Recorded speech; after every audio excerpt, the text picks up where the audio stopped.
Their win over Ottoville earlier this week, Kalida ensured themselves at least a share of the PCL crown.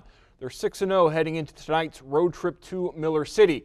Crimson Cats with a game-and-a-half lead over the Blue and Yellow Cats as well as the Lipsick Vikings.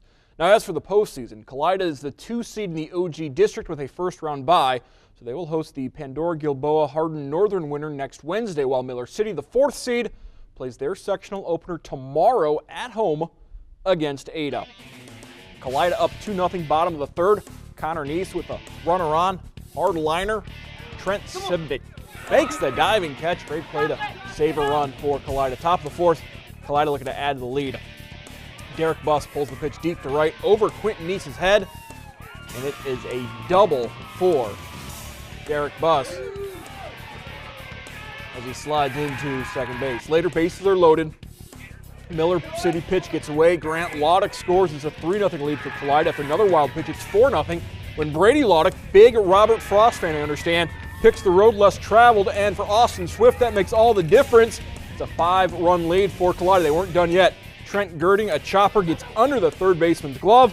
Brady Laudick has promises to keep and miles to go before he sleeps, but he gets a little bit closer with that run as Kalida wins 12-3. They are the outright Putnam County League champions. The Division III now, and with a 24-3-1 record, the Anna Rocket pitching staff has been A-OK this season with 3 starters, Alex Brinkman, Mitch Lindsay, and Drew Boyd, all undefeated with at least 5 wins and all with ERAs under 1.71 runs a game. But they'll be tested in today's regional semifinal against Marion Pleasant. The Spartans' offense has been anything but Spartan, scoring over 8 runs a game while batting .310 as a team for this season. Rockets trailing 1-0 top of the second at Xenia's Grady's Field. Bases loaded, 2 outs. Derek Cornerstone draws the walk. Nathan Frilling scores part of 5 straight walks as Anna takes a 4-1 lead. Bases remain juiced for Aiden Ensley. Chopper, Colin Webster scores. Zach Watchern, he's hustling. He will score from second on the infield single at 6-1. Rockets top of the fourth. Pleasant has cut the lead to 3. 2 on for Kane Luthman. Big Daddy Kane ain't half-stepping no more. Another home run for the senior outfielder. That is 2 home runs in the last 2 games. He would add a 3rd home run later in this contest. Luke Albers would go deep as well as Anna wins 14-4. Joey Cummings in relief of Alex Brinkman does yeoman's work on the mound. 3rd straight trip to the regional tournament for the Rockets. This time they're going to the regional championship game tomorrow. After the first inning, we found out they had a hard time finding the strike zone. It was a real tight strike zone, so coach just went up there and told us to wait for a strike. Then after that, we started swinging, but they had a hard time finding the strike zone, so we were patient, and that was key.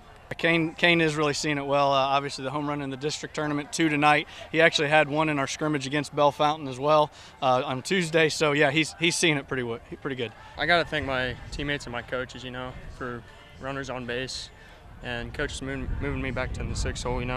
I think it's really taken a lot of pressure off me. Been hitting the ball pretty solid. Oh yeah, he's seeing the ball a lot better. I think moving him down a couple spots in the order is really taking a lot of pressure off of him. He's doing pretty good right now.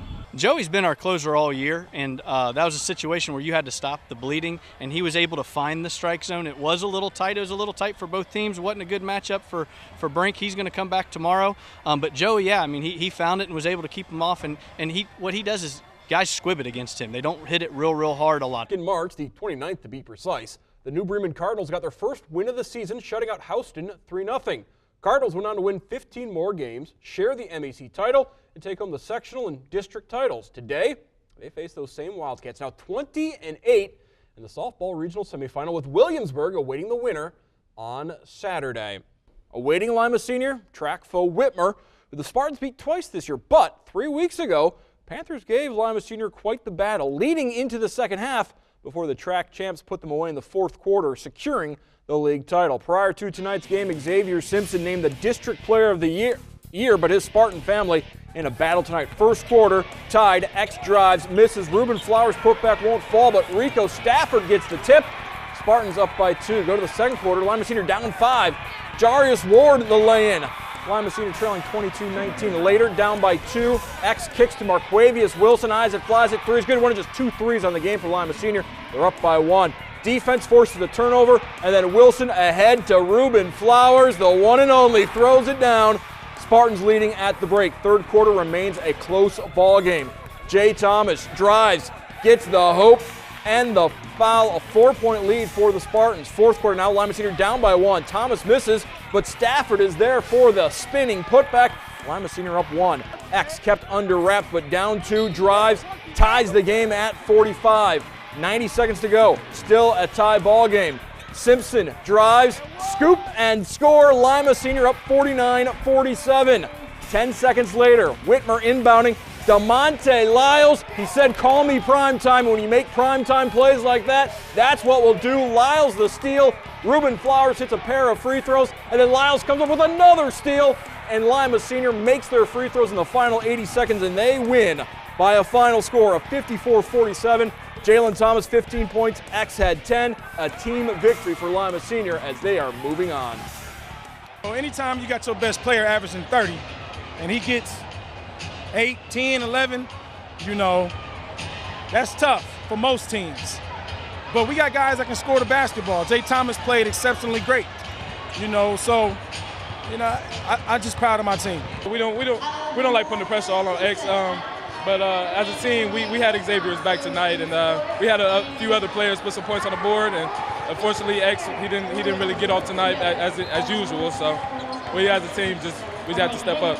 You know, DeMonte Lyles is obviously our best, one of our best perimeter defenders. The guy is super fast, and he anticipates balls a lot. So, you know, he did a fantastic job of you know, intercepting that ball. And right over here was a fantastic job by him. This is what he lives for. He knows he's not going to score. That's not a secret. But he wants to defend. He wants to be the guy that makes a difference. And from a defensive standpoint, he made a difference. Division III now, and the Coldwater Cavalier baseball team has been dominant so far this postseason. Cavs won their sectional final 11-0 over Jefferson, and then shut out Liberty Benton 18-0 in Thursday's district final, or semifinal. Today, the Coldwater Cavaliers taking on Elmwood. Royals coming off a win over Ottawa Glandorf, scoring 2 in the bottom of the 10th to earn their spot in the district final. This game pushed back 4 hours to get the field ready after this morning's rain. Jack Hemmelgarn starting on the mound for Coldwater, top the first 2 out. Man on first, Tate Lentz, fly ball to left. Petey Post plays Colonel Jessup. You want me on that wall, you need me on that wall. Saves the home run. We're scoreless. Top the third, still no score. Elmwood man on second and third for Philip Buckingham. The pitcher with a fly ball to right over Brad Guerre's head. Tyler St. Clair, Trevor Slother score, 2-0 Royals. Buckingham would later score on a wild pitch. So bottom of the third, Cavs trying to get back into it. Man on third, 2 outs, but Buckingham ends the threat with the strikeout. Fourth inning, Kyle McKibben takes over on the hill for the Cavs after a pair of 2-out walks. St. Clair fly ball to left, slicing away from post, lays out, can't make the catch. Brett Jones and Andy Curtis come in to score. It's a 5-0 lead for Elmwood. Coldwater trying to mount the comeback. Man on third for Hemmelgarn. Grounder to short. Throw skips away from first. Malve Bettinger would have scored regardless, so the Cavs get on the board. They'd score another run in the 5th, but they could not capitalize on 6 Elmwood errors. Royals upset Coldwater 5-2, the final score, as Buckingham went the distance for Elmwood. Baseball is 1 win away from the program's 18th district title. The defending state champs knocked off Bath 7-0 on Thursday, and now only Bowling Green stands in their way from a return trip to the regionals. Bobcats have some momentum after Jack Schaller held Wapakoneta hitless in the district semifinals. Head back to Jared Parrott Field. No score, top of the third. Chase Smitty just went 4 innings that win against Bath, so he could go as many as 6 today. Bringing the heat, topped out at 90 on the day. Big strikeout here. Bottom of the 4th, still scoreless. 1 out. Charlie Gordon pokes a single into right field. The first hit BG pitchers had allowed in the district tournament. They went 10 in a third inning before allowing that hit. Top of the 5th. Bobcats with a man on second and third after a pair of errors. 1 away. Nick Jackson, fly ball to center field. It is caught, but that is deep enough for Alec Brown to tag and score. Bobcats go up 1-0.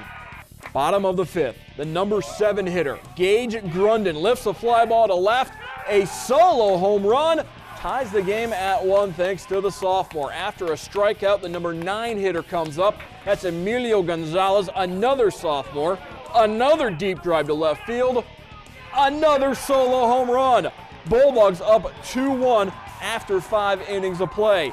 In the 6th, Bobcats threatening, tying run on at third, but Smitty gets the strikeout. He struck out 5, went 6 innings. In the 7th, they turn it over to Abe Smith. He does the rest as Defiance takes home the district title. 2-1 the final score because of a pair of sophomores picking up Abe Smith, the senior, after 2 errors in the 5th. You know, we're 2 sophomores, you know, playing for a varsity team that won state last year. And my first year here, it just feels amazing. Oh, it's amazing because Milo, one of my good friends to hit one with, and hitting him in the same inning, that was pretty cool to take the lead. It was a knuckleball that I hit over, but I didn't think it was going over. I thought it was just going to be a base hit. Yeah, I mean, you got to believe, and I can't be more proud of that senior because a lot of people don't know what he does behind the scenes. He has been our guy that we need something done. Get the screens out, get the nest done. Everything, all the responsibility goes through Abe Smith, and he has done that for 4 years. He's really done it this year as a senior, and for him to have that rough inning and then be able to redeem himself and finish it out, that's what it's all about. Good things happen to good people, and I couldn't be more proud of Abraham Smith.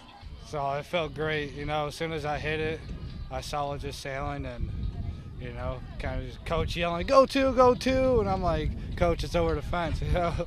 Dominance our theme this evening. On Thursday, Minster continued their dominance on the track at day 1 of the district track and field meet in Spencerville. Girls 4x800 relay team not only took first place, but they broke the meet record, a time of 9 minutes 31 seconds and change. Wildcats sitting atop the leaderboard for both the boys and the girls entering today's finals. Top 4 finishers in each event advancing on to the regionals. Start with tennis now. LCC Spencer Collins won both of his matches on Wednesday in the Division II district at Bowling Green. With a win in his first match today, Collins punches his ticket to state as the top 3 advance in Division II, while in Division I, only the top 2 singles and doubles players will be headed to Mason.